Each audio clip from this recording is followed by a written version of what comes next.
souhaite la bienvenue dans cette formation consacrée au développement web. Dans cette formation, nous allons apprendre les bases du développement web.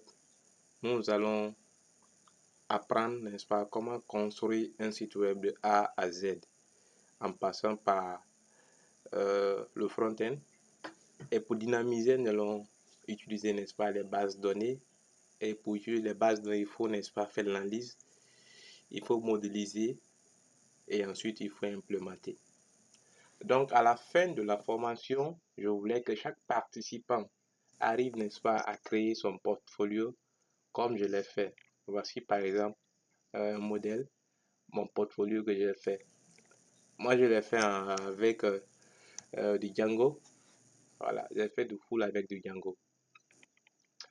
Donc, pour y arriver, j'ai utilisé plusieurs technologies, par exemple, pour faire ça. J'ai utilisé du UML pour modéliser mes tables et modéliser mon application, utiliser les diagrammes de cas d'utilisation et tant d'autres diagrammes, les diagrammes de classe qui est indispensable. J'ai ensuite utilisé une base de données PostgreSQL pour gérer, n'est-ce pas, les bases de données et les données. Par exemple, quand vous venez à ce niveau, où ça? Oh, j'ai vidé ça, d'accord. Une base de données et ensuite, maintenant il y a le côté back-end. Le back-end, je le fais en Django, comme je l'ai dit. Et il y a le côté front-end. Le côté front-end, c'est de HTML, le CSS, du JavaScript et du Bootstrap. Donc, le texte que vous voyez, par exemple, défiler à ce niveau-là, c'est du JavaScript, par exemple. Et le texte qui est là, par exemple, un peu grand, plus que les autres, ça, c'est du HTML. Voilà. La couleur qui est là, ça, c'est du CSS. Voilà. Donc, nous allons apprendre pas à pas les bases du développement web. Et à la fin de la formation, je voulais que chacun, n'est-ce pas, se spécialise, pas faire tout le langage en même temps, mais choisir un seul langage et rester seulement sur ça. Par exemple, quand vous choisissez de faire de PHP comme langage backend, il y a des frameworks, par exemple la Laravel, Symfony, que vous allez juste apprendre et devenir, n'est-ce pas, disons des dieux dans ces frameworks. Si vous choisissez Python, par exemple, il y a Django que vous pouvez, n'est-ce pas, faire. Donc moi, je suis là pour vous accompagner dans le choix de votre langage de programmation et et dans la réalisation de vos projets. Donc, dans cette vidéo, nous allons juste faire une présentation des outils que nous allons utiliser. Donc, comme outils que nous allons utiliser les éditeurs de texte.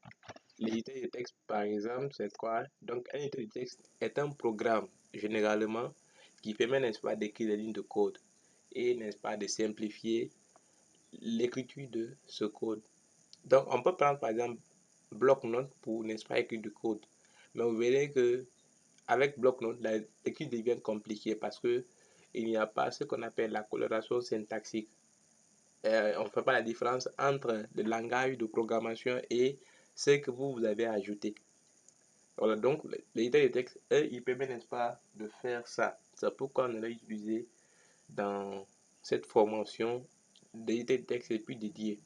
Donc, un éditeur de texte ne doit pas, n'est-ce pas, être confondu avec un outil de traitement de texte comme Word, par exemple. Word n'est pas un éditeur de texte.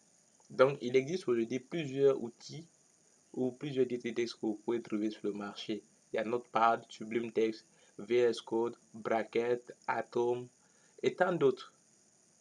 Mais dans cette formation, nous allons apprendre avec le VS Code. Le VS Code qui est l'outil qui est l'éditeur de texte aussi qui est largement utilisé à cause de ses extensions. Donc moi, je l'ai déjà installé.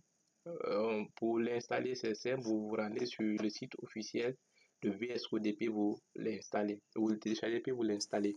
Une fois l'installation terminée, ce qui est important ici, c'est ajouter des extensions. Donc les extensions vont nous permettre d'aller plus vite. Voilà. Donc moi, j'ai ajouté les extensions que je vous recommande d'aller ajouter. Donc vous venez dans le dernier bouton ici, extension.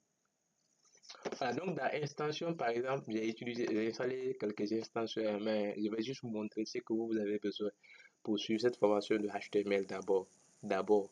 quand vous allez grandir ou quand nous allons évoluer, je vous dirai qu'est-ce qu'il faut ajouter. Mais pour le moment, à installer les extensions que je vais citer. Donc, on a par exemple LiveServer. LiveServer, installer cette extension, je vous montrerai à quoi ça sert. Installer Auto Rename Tag et ensuite installer Code Prédirict Format. Voilà, donc c'est lui qui a la Code Prédirict Code Format. Donc, installer ces trois extensions. Après les éditeurs de texte, nous avons, n'est-ce pas, les navigateurs. Donc, le navigateur, quel sera leur rôle? Donc, un navigateur permet, n'est-ce pas, de visualiser le contenu d'une page web. Donc, il y en a plusieurs exemples que vous connaissez mieux que moi. Il y a par exemple Mozilla, il y a Google Chrome, il y a Opera, tant d'autres, n'est-ce pas, navigateurs qui existent. Mais nous, dans cette formation, je vais utiliser le Google Chrome.